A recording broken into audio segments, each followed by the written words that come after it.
여러분, 혹시 중요한 것을 잃어버린 적 있나요? 시험 날짜, 숙제, 친구와의 약속 등 한 번쯤은 잃어버린 기억이 있을 거예요.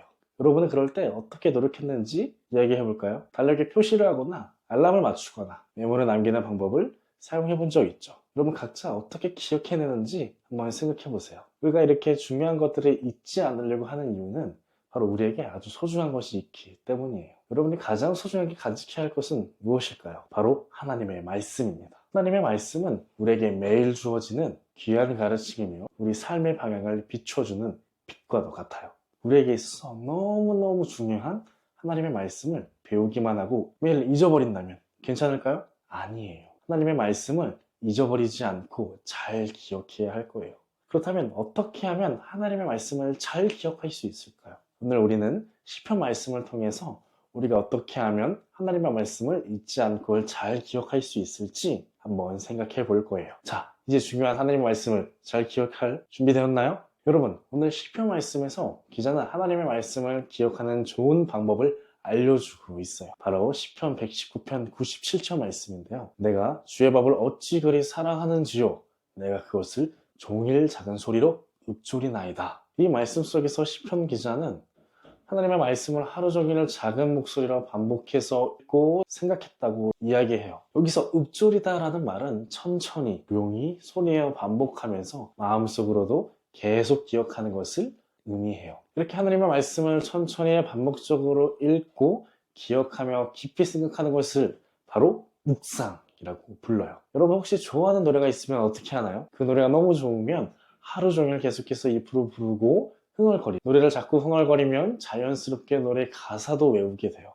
하나님의 말씀도 마찬가지예요. 좋아하는 노래를 흥얼거리듯이 하나님의 말씀을 매일매일 반복하고 마음속으로 조용히 읊조리면 어느새 하나님의 말씀을 잘 기억하게 되고 마음에 깊게 담을 수 있게 되는 거예요. 이어서 시편 기자는 98절 말씀에는 이렇게 말해요. 주의 계명들이 항상 나와 함께하므로 그것들이 나를 원수보다 지혜롭게 하나이다. 시편 기자는 하나님의 말씀을 묵상했더니 그 말씀이 항상 자기 곁에 있는 것을 경험했다고 이야기해요. 이것은 정말 놀라운 일이에요. 하나님의 말씀을 묵상하고 기억하면 마치 소중한 친구처럼 말씀이 언제나 내 곁에 있어주는 거예요. 여러분에게도 좋은 친구가 있나요? 좋은 친구는 기쁠 때 함께 기뻐하고 힘들 때 위로해주고 격려해주며 혼자 있을 때에도 마음 든든하게 함께 해주지요. 이처럼 하나님의 말씀을 묵상하면 말씀도 좋은 친구처럼 우리 곁에 있으면서 우리에게 용기와 위로를 주고 옳은 길로 안내해 준답니다. 마음이 힘들어 혼란스러울 때 하나님의 말씀에 떠올라서 위로해주고 기쁘고 즐거울 때도 말씀을 통해 감사한 마음을 느끼게 되지요. 묵상은 이렇게 하나님의 말씀이 우리의 삶과 늘 함께 있도록 해주는 가장 좋은 방법이에요. 마지막으로 시편 기자는 99절에 이렇게 고백했어요. 내가 주의 증거들을 늘 읊조림으로 나의 명철함이 나의 모든 스승보다 나으며. 명철함이라는 말을 들어본 적 있나요? 명철함이란 무엇이 옳고 그른지를 정확하게 알고 바른 결정을 내릴 수 있도록 하는 것을 말해요. 하나님의 말씀을 꾸준히 묵상하고 기억하면 바로 이 지혜가 우리 안에서 점점 자라난다고 시편 기자는 말하고 있어요. 학교에서 공부를 잘하려면 어떻게 해야 되나요? 선생님 말씀을 잘 듣고 중요한 내용을 자주 읽고 반복하며 기억하면 점점 똑똑해지고 좋은 성적을 받을 수 있어요. 하나님의 말씀도 마찬가지예요. 하나님의 말씀을 묵상하면 우리는 더욱 지혜로운 사람으로 자라게 되는 거예요. 친구와 다툼이 있을 때 어떻게 해야 하는지, 어려운 선택을 할 때 무엇이 옳은지 하나님의 말씀이 우리에게 지혜를 주고 명확한 기준을 제시해 준답니다. 성경에 나오는 다윗 왕도 마찬가지예요. 어린 시절부터 말씀을 꾸준히 묵상해서 지혜와 명철이 풍성해진 사람이었어요. 다윗이 골리앗과 싸울 때에도 또 왕이 되어 많은 문제들을 지혜롭게 해결할 수 있었던 것도 늘 하나님의 말씀 묵상했기 때문입니다. 우리도 다윗처럼 매일 말씀을 묵상하면 지혜롭고 명철한 어린이로 살아갈 수 있어요. 여러분, 지금까지 우리는 시편 기자가 말한 묵상의 의미와 중요성에 대해서 함께 살펴보았어요.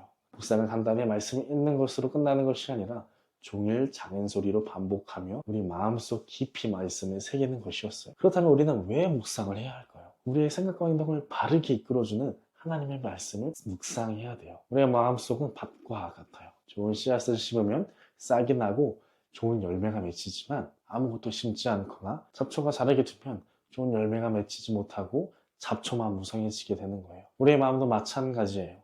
하나님의 말씀을 기억하고 묵상할 때 우리 마음 밭에는 좋은 씨앗이 심어지고 그 씨앗이 싹을 틔어 우리의 생각과 행동을 올바르게 바른 길로 인도해 준답니다. 말씀을 묵상하지 않고 말씀을 잊어버리게 된다면 무엇이 옳고 무엇이 틀렸는지 잘 모르게 돼요. 그래서 마음대로 행동하거나 잘못된 선택을 할 수도 있어요. 친구들과 작은 오해가 생겼을 때 하나님의 말씀을 기억하지 못한다면 쉽게 화를 내거나 싸울 수도 있어요. 반대로 말씀을 마음속에 담고 있다면 서로 용서하고 사랑하라는 그 말씀을 기억하게 되면서 친구와 다시 화해하고 친하게 지낼 수 있게 된답니다. 그렇기 때문에 매일 꾸준히 하나님의 말씀을 기억하고 묵상하는 습관을 가져야 해요. 처음에는 조금 힘들 수 있겠지만 하루에 몇 번씩이라도 계속 말씀을 떠올리고 말씀에 새기려고 노력하면 자연스럽게 말씀을 묵상하는 습관을 가질 수 있게 돼요. 여러분의 하루 속에서 등교하거나 쉬는 시간 또는 자기 전에 잠깐 시간을 내어서 읽었던 말씀을 기억하고 생각해 보는 거예요. 그렇게 작은 습관이 계속 쌓이게 되면 여러분의 마음은 더욱 튼튼하고 지혜롭게 자라게 될 겁니다. 이번 한 주 동안 스마트폰 배경화면을 하나님의 말씀으로 바꿔보세요. 우리가 스마트폰을 볼 때마다 자연스럽게 말씀이 읽게 되도록 훈련하는 거예요. 아침에 큐티 본문을 읽을 때 오늘 하루 동안 기억하고 묵상하고 싶은 말씀 한 구절을 정해보세요. 그리고 그 말씀을 스마트폰 배경화면으로 설정하세요. 직접 속으로 적은 메모를 사진으로 찍어서 설정해도 좋고 간단한 이미지 편집 앱을 사용해서 말씀을 적어도 좋습니다. 중요한 것은 우리가 스마트폰을 사용할 때마다 그 말씀을 자연스럽게 읽고 묵상하는 거예요. 스마트폰을 사용할 때마다 배경화면을 보면서 말씀을 한 번씩 소리내어 읽어보세요. 메시지를 확인하려고 스마트폰을 열 때마다 공부하다가 잠깐 쉬면서 스마트폰을 볼 때도 하나님의 말씀이 먼저 보이도록 해보세요. 그러면 하루 동안 하나님의 말씀이 우리의 삶에 더 깊이 자리 잡을 수 있어요. 하루가 끝난 후에는 그 말씀이 나에게 어떤 영향을 주었는지 한번 돌아보세요. 오늘 하루 동안 몇 번이나 이 말씀을 묵상하게 되었는지, 이 말씀을 떠올렸는지, 말씀을 통해서 나의 행동을 바꾸는데 어떤 도움이 되었는지 생각해 보는 거예요. 그리고 잠자기 전에 하나님의 말씀을 미리 정해보는 것도 좋은 방법입니다. 이번 한 주 동안 매일 스마트폰 배경화면을 하나님의 말씀으로 바꾸어 보세요. 그리고 하루 동안 그 말씀을 떠올리면서 하나님의 인도하심을 경험하는 훈련을 해보는 거예요. 그렇게 하면 하나님의 말씀이 그냥 단순한 글자, 문장이 아니라 우리의 삶 속에서 살아있는 능력이 될 것입니다.